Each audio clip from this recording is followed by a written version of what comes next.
Three different streaming outlets, Max, Netflix, and Paramount Plus, were among the top winners at the DuPont Columbia Awards, some of the top honors accorded each year to audio and video reporting done in the public interest, while some of the usual news organizations named each year were not. CNN, CBS News, NBC News, and ABC News were not named among the 16 top honorees of this year's awards, which were revealed Wednesday. The awards have been administered since 1968 by Columbia University's Graduate School of Journalism.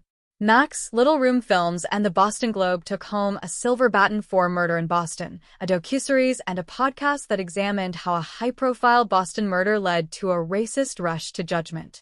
MTV Documentary Films and Paramount Plus won for Birthing a Nation, The Resistance of Mary Gaffney, a short documentary that explored the practice of forced reproduction in the antebellum South.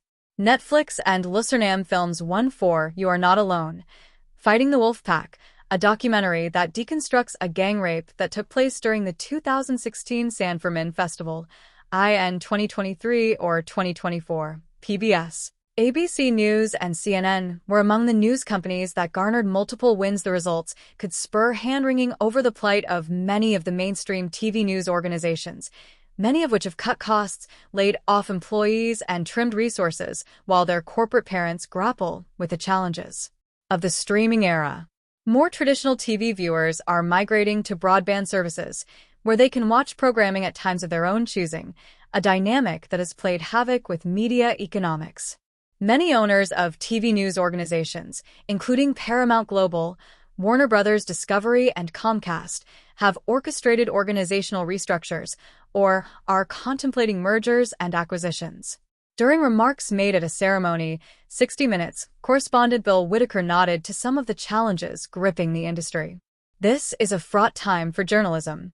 With wars in Europe, the Middle East, and host spots around the globe, the Committee to Protect Journalists calls this one of the deadliest periods for journalists in recent history.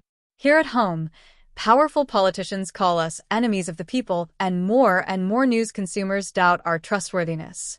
Television news audiences and budgets have shrunk, Whitaker said. So journalists, as we used to say way back in the 1970s, keep on keeping on. Like the reporters, these public servants whose excellence we honor tonight, we have to keep digging, keep looking under rocks, keep shining light into the shadows, keep giving voice to the voiceless, and hope to the hopeless. Keep reporting with honesty, integrity, and facts. Our democracy requires it. Several DuPont winners focused on race. 5 silver batons awarded to journalists who re-examine the topic at various points in U.S. history, from the antebellum South to current-day examples of the racial divide in America. Aside from the projects mentioned above, other DuPont winners included the Center for Public Integrity, Mother Jones, Reveal and PRX, 40 Acres and a Lie, National Geographic Documentary Films, the Kennedy/Marshall Company, Alegria Films and Cortez Filmworks, The Space Race, and K4, Oklahoma City, and Ollie Meyer for The Wrong Man. 3 additional DuPont batons honored audio reporting. NPR won for its coverage of the war in Gaza, ProPublica and on the Media WNYC Studios podcast series, We Don't Talk About Leonard won an award, and We Regret to Inform You, co-produced with Reveal and the Investigative Reporting Project at UC Berkeley, was a winner. First-time honorees included the nonprofit journalism organization The Outlaw Ocean Project for its investigative series, China, The Superpower of Seafood, and Scripps News for its ongoing investigation, Maine shootings, missed warnings.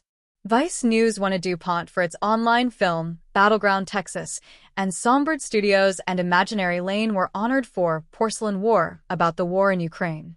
Founded in 1942, the DuPont Columbia Awards uphold the highest standards in journalism by honoring winners annually, informing the public about those journalists' contributions, and supporting journalism education and innovation.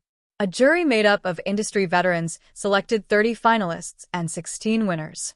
The pool of entries includes traditional national and local news outlets from across the country, as well as streaming and entertainment outlets.